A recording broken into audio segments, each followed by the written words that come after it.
നയനയോട് കനകൻ ചോദിക്കുന്നുണ്ട്, അല്ല മോളെ, മോളും നന്ദമോളും കൂടിയിട്ടല്ലേ അത്രയ്ക്കും കഷ്ടപ്പെടുത്ത് അത്രയും റിസ്ക് എടുത്ത് ആ കുട്ടിയെ രക്ഷപ്പെടുത്തിയത്. എന്നിട്ട് ആ കുട്ടി പോലും നിങ്ങൾക്ക് സപ്പോർട്ട് ചെയ്യുന്നില്ലല്ലോ, അതിന് കാരണം എന്താന്ന് ചോദിക്കുന്നുണ്ട്. അമ്മേ, അവളിപ്പോഴും ഇവിടെ പറഞ്ഞിരിക്കുന്നത് എന്താണെന്ന് അറിയാമോ? നന്ദുവും അവളുടെ ഫ്രണ്ട്സും കൂടിയിട്ടാ അവളെ തട്ടിക്കൊണ്ട് പോയതെന്ന്. പക്ഷെ ഞങ്ങൾക്ക് ഉറപ്പാ അവിടെ ഉള്ളവര് ഇവളെ തന്നെയാ തട്ടിക്കൊണ്ട് പോയത്. അത് മാത്രമല്ല, ആദ്യം പറഞ്ഞത് അവളെ ആള് മാറി കൊണ്ടുപോയതാണെന്നാ. അങ്ങനെയൊക്കെ പല സമയത്തും അവൾ പലതാ പറയുന്നേ. അപ്പോ എനിക്കൊരു കാര്യം ഉറപ്പാമേ, അവൾക്കും അവളുടെ കുടുംബത്തിനും എന്തൊക്കെയോ പ്രശ്നങ്ങളും എന്തൊക്കെയോ കള്ളത്തരങ്ങളും ഉണ്ട്. അതൊക്കെ മറയ്ക്കാൻ അവൾ ആവതത്ര ശ്രമിക്കുന്നുണ്ട്. ആണോ മോളെ, മോക്കതൊക്കെ എങ്ങനെ അറിയാൻ ചോദിക്കുമ്പം, അല്ലമ്മേ, അമ്മ നിന്നെ ആലോചിച്ച് നോക്ക്. പലതവണയായിട്ടുള്ള അവളുടെ പെരുമാറ്റത്തിലും എനിക്ക് അങ്ങനെ തോന്നിയിട്ടുണ്ട്. അനിയെ മനഃപൂർവ്വമായിട്ട് അവൾ വലവീശി പിടിച്ച പോലൊക്കെ എനിക്ക് തോന്നാറുണ്ട്. ആദർശേട്ടൻ അവളെക്കുറിച്ച് കുറച്ചൊക്കെ അന്വേഷിച്ചപ്പം അവർ ഇവിടൊന്നും ഉള്ളവരല്ല, അവർ മലേഷ്യയിൽ ബിസിനസ് ആയിരുന്ന പറഞ്ഞത്. അല്ലാതെ അവരെ കുറിച്ച് യാതൊരു ഡീറ്റെയിൽസും അറിയില്ല. അങ്ങനെയുള്ളപ്പോ ഇങ്ങനെ ഇയാൾ വന്ന് പിടിച്ചുകൊണ്ടുപോയി അവളുടെ കല്യാണമാണെന്നാളെന്ന് അറിഞ്ഞിട്ടുമാണ് അവളെ പിടിച്ചുകൊണ്ടുപോയി കെട്ടിയിട്ടത്. അവൾക്കൂടെ കാവൽക്കാരായിട്ട് കുറെ ഗുണ്ടകളും ഉണ്ടായിരുന്നു. എന്തായാലും അവര് നന്നായിട്ട് പ്ലാൻ ചെയ്തിട്ട് തന്നെയാണ് ആ ഒരു ഓപ്പറേഷൻ നടത്തിയത്. അങ്ങനെയുള്ളപ്പം ആള് മാറിക്കൊണ്ടുപോയെന്ന് പറഞ്ഞ പറച്ചിൽ തന്നെ ഒരു കള്ളത്തരം ഇല്ലേ? അവരുടെ കുടുംബക്കാര് എന്തൊക്കെയോ മറക്കുന്നുണ്ട്. അത് മാത്രമല്ല, അവള് അത് മറച്ചു വെച്ച് നന്ദുവിനുമേൽ പഴിചാരണമെങ്കിൽ അതിലെന്തോ ഒരു കാര്യമില്ലേ? അവൾ ആ സത്യം മറച്ചു വെക്കണമെങ്കിൽ അതിന് പിന്നിൽ തക്കതൊരു കാരണമില്ലേമേ എന്നൊക്കെ പറയാണ്. ഇതേ സമയത്ത് തന്നെ അമ്മ വന്നിട്ട് അനാമികയോട് പറയുന്നുണ്ട്, മോളെ, എനിക്ക് നല്ല പേടിയുണ്ട്. അയാൾ ഉപേന്ദ്രനെങ്ങാനും വന്ന് കല്യാണത്തിലേക്ക് പ്രശ്നം ഉണ്ടാക്കോ, എനിക്ക് പേടിയാണ്. എന്തെങ്കിലും തടസ്സമുണ്ടായി വിവാഹം മുടങ്ങുന്ന എന്റെ പേടി എന്നൊക്കെ പറയുന്നുണ്ട്. അനാമിക പറയാണ്, അമ്മ ഒന്നുകൊണ്ട് വിഷമിക്കണ്ട. അനന്തമൂർത്തിയെക്കുറിച്ചും അവരുടെ കുടുംബത്തെക്കുറിച്ചും ഉപേന്ദ്രന് നല്ല ബോധ്യമുണ്ട്. അതുകൊണ്ട് തന്നെ ഇവിടെ വന്ന് അയാൾ വഴക്കുണ്ടാക്കുമെന്ന് എനിക്ക് തോന്നുന്നില്ല എന്ന് പറയാണ്. പറയാൻ പറ്റില്ല മോളെ, എന്തെങ്കിലും സംഭവിച്ചാൽ എന്ത് ചെയ്യുമെന്ന് ചോദിക്കുമ്പം, അതൊന്നും ഓർത്ത് അമ്മ വിഷമിക്കണ്ട, അതൊക്കെ ഞാൻ എങ്ങനെയെങ്കിലും മാനേജ് ചെയ്തോളാം. എന്റെ അമ്മായിമ്മയും അമ്മായിപ്പനൊക്കെ എനിക്ക് കട്ട സപ്പോർട്ടായിട്ട് നിൽക്കുന്നുണ്ട്. അത് ഞാൻ എങ്ങനെയെങ്കിലും പറഞ്ഞ് അവളുമാർ തലയിലാക്കിക്കോളാം. അമ്മ ഓർത്ത് വിഷമിക്കണ്ട, എങ്ങനെയും റിസ്ക് എടുത്ത് ഈ വിവാഹം നടത്തിയേ പറ്റുള്ളൂ എന്നൊക്കെ അനാമിക പറയുന്നുണ്ട്. പിന്നീട് കാണിക്കുന്നത് ആകെപ്പാടെ വിഷമിച്ച് നിൽക്കുന്ന അനീനെയാണ്. അനിയടുത്തേക്ക് ആദർശം എന്നിട്ട് പറയാണ്, എടാ, നയനയും അവളുടെ അമ്മയച്ഛനൊക്കെ പറഞ്ഞതിന് കാര്യമില്ലേ? ഒരേ കുടുംബത്തിൽ തന്നെ 3 മരുമക്കൾ, പിന്നെ അത് തല്ലും പ്രശ്നവും വഴക്കൊക്കെ ആയിട്ട് എന്തിനാ? ഇപ്പോൾ തന്നെ നയനും നവ്യനെയും ഒന്നും നിന്റെ അമ്മയ്ക്കോ എന്റെ അമ്മയ്ക്കോ ജലജാപ്പച്ചിക്കോ ആർക്കും കണ്ടുകൂടാ. ആകെപ്പാടെ അവരിഷ്ടം നമുക്ക് മുത്തശ്ശനും മുത്തശ്ശിക്കുവാ. അതുകൊണ്ടാ അവരവിടെ പിടിച്ചു നിൽക്കുന്നത്. നയനയ്ക്കും അത്രയ്ക്കും ആത്മാർത്ഥത്തോടെ നിൽക്കുന്നുണ്ടാ അവൾക്കവിടെ നിൽക്കാൻ സാധിക്കുന്നത്. നവ്യനെ പിന്നെ നിനക്കറിയാലോ, ഈ ഒരു സമയമായിട്ട് പോലും ആബിക്ക് കൂടെ അവളെ ഇഷ്ടമില്ല. അങ്ങനെ ഒരുപാട് കഷ്ടതകൾ സഹിച്ച അവർ രണ്ടുപേരും അവിടെ താമസിക്കുന്നത്. എന്തൊക്കെ വിഷമങ്ങൾ നിന്റെ മനസ്സിലുണ്ടായാലും ദയവ് ചെയ്ത് അത് നീ മുഖത്തറിയിക്കരുത്. മുഖത്ത് സന്തോഷത്തോടെ വേണം ഈ വിവാഹത്തിൽ നിൽക്കാനായിട്ട്. ഒരു പ്രശ്നം ഉണ്ടായിരിക്കാൻ വേണ്ടി നമുക്ക് മാക്സിമം പ്രാർത്ഥിക്കാം. നന്ദു ആണെങ്കിൽ നീ അങ്ങനെ കരുതിയത് പിന്നെ ഞാൻ തോന്നുന്നു അവൾ ആകെപ്പാടെ സങ്കടത്തിലാ. അവളുടെ മുഖം നീ കണ്ടില്ലെന്ന് ചോദിക്കാണ്. അനി പറയുന്നുണ്ട്, എനിക്കറിയാം മാധവശേട്ടാ, അവളുടെ ഉള്ളിൽ എന്നോട് ഇഷ്ടമുണ്ട്, അതെനിക്ക് ഉറപ്പാ.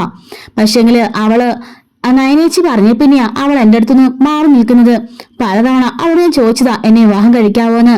അപ്പോഴൊക്കെ അവൾ ഇല്ല എന്നൊരു വാക്ക് പോലും പറഞ്ഞില്ലായിരുന്നു. എന്നോട് അവൾ പറഞ്ഞത്, അങ്ങനെ ഒരുമിച്ച് വന്നാൽ ആ വീട്ടിൽ ശരിയാവില്ല എന്നും വീട്ടുകാർ സമ്മതിക്കില്ല എന്നാ പറഞ്ഞത്. അല്ലാതെ ഒരിക്കൽ പോലും എന്നെ ഇഷ്ടമില്ല നല്ല മുഖത്ത് നോക്കി പറഞ്ഞിട്ടില്ല. ഞങ്ങളുടെ കാര്യം അറിഞ്ഞ് നയനേച്ചി ഒന്ന് സംസാരിച്ചതിന് ശേഷമാണ് ഇഷ്ടമില്ലെന്നാൾ പറഞ്ഞത്. അതിനർത്ഥം അവൾക്ക് എന്നെ ഇഷ്ടമായിരുന്നു. നയനേച്ചി പറഞ്ഞിട്ട് അവൾ അങ്ങനെ പറഞ്ഞത് എനിക്ക് മനസ്സിലായി. നന്ദുവിന് എന്നെ ഇഷ്ടമാണ് ആദർശിട്ടാണ് പറയുന്നുണ്ട്. ആദർശൊക്കെ ശരിയായിരിക്കൂടാ, പക്ഷെ നമ്മുടെ അവസ്ഥ ഇപ്പൊ അതായിപ്പോയില്ലേ? മുത്തശ്ശൻ പോയി വാക്ക് കൊടുത്തു, ദാ വിവാഹ ദിവസം ഇങ്ങ് എത്തി. നിനക്ക് ഒരു 5 ദിവസം മുമ്പേ പറഞ്ഞെങ്കിൽ എങ്ങനെയെങ്കിലും ഞാൻ വിവാഹം നടത്തിയേനെ. അതിനുവേണ്ടി ഏതറ്റം വരെ പോകാൻ ഞാൻ തയ്യാറായേനെ. പക്ഷെ ഇപ്പോ എനിക്ക് യാതൊരു നിവൃത്തിയുമില്ല. ജാനകി ചെറിയമ്മയാണെങ്കിൽ അറിയാലോ നിനക്ക്, എന്നെ ആത്മഹത്യ ഭീഷണി മുഴക്കിയിരിക്കുക. എനിക്കൊന്നും ചെയ്യാൻ പറ്റാത്തൊരവസ്ഥയാ. അതുപോലെ തന്നെ 2 കുടുംബക്കാരും അറിഞ്ഞ് വലിയ രീതിയിൽ ആർഭാടമായിട്ട് വിവാഹം നടക്കാൻ പോവാ. നമ്മുടെ തറവാടിനെ കുറിച്ച് നിനക്ക് തന്നെ അറിയാലോ. എന്തെങ്കിലും ഇഷ്യൂ ഉണ്ടായി അനാമികമായിട്ടുള്ള വിവാഹം മുടങ്ങിയാല് നമ്മൾ ചതിച്ചു പതിച്ചെന്ന് പറഞ്ഞായിരിക്കും പുറലോകം അറിയാൻ പോവുക. അത് തന്നെ പിന്നെ വലിയൊരു വാർത്തയാവും. അതുകൊണ്ട് ദയവ് ചെയ്ത് എന്റെ മോൻ എല്ലാത്തിനും സഹിച്ച് സമ്മതിച്ച് നിൽക്കണം. എന്റെ മോന് ആരോടും ഒന്നും പറയാൻ നിൽക്കരുത്.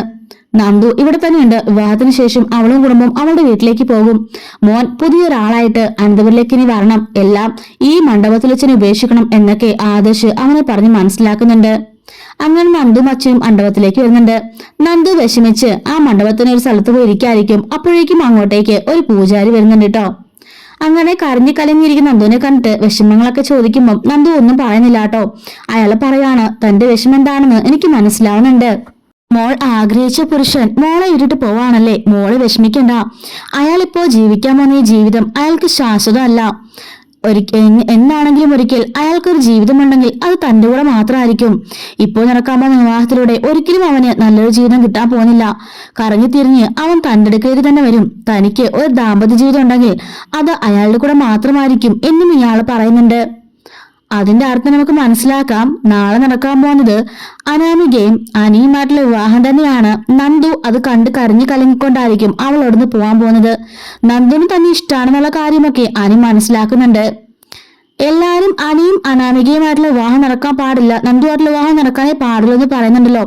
പക്ഷെ അതിൽ ചെറിയൊരു സംഭവമുണ്ട്. കാരണം ഇപ്പൊ നന്ദുവിനെ വിവാഹം കഴിച്ച് അനിയുടെ കൊണ്ടാണെങ്കിൽ പോലും ജാനകി ചെറിയമ്മ അവളെ വെച്ചേക്കില്ല. ആത്മഹത്യാ ഭീഷണിയും അതിനോട് മുത്തശ്ശന്റെ വക പ്രശ്നങ്ങളും അങ്ങനെ സ്ട്രെസ്സും പ്രശ്നങ്ങളും ബാക്കി രണ്ടുപേർക്കും ഇവർക്ക് 3 പേർക്കും അവിടെ നിൽക്കാൻ വയ്യാത്ത അവസ്ഥയാവും. ദേവയാനിയും ജലജയും ജാനകിയും കൂടിയിട്ട് ഇവരെ 3 പേരും പൊരിച്ചെടുക്കും. അങ്ങനെ അവസ്ഥയിലേക്കായിരിക്കും കാര്യങ്ങൾ നീങ്ങാൻ പോവാ.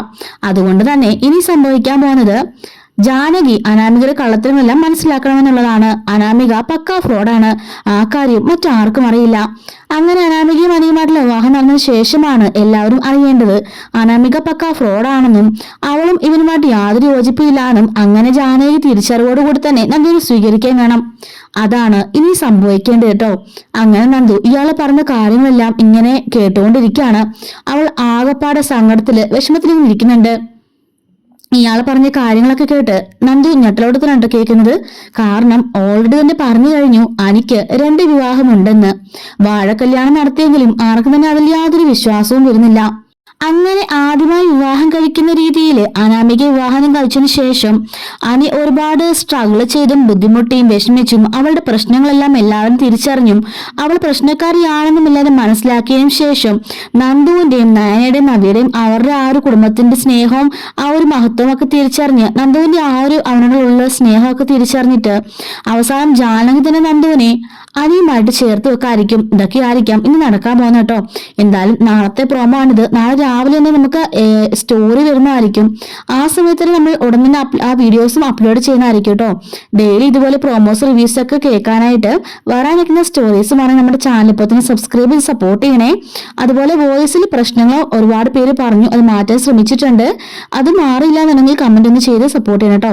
ലൈക്ക് കൂടി ചെയ്ത് സപ്പോർട്ട് ചെയ്യണേ. Thanks for watching.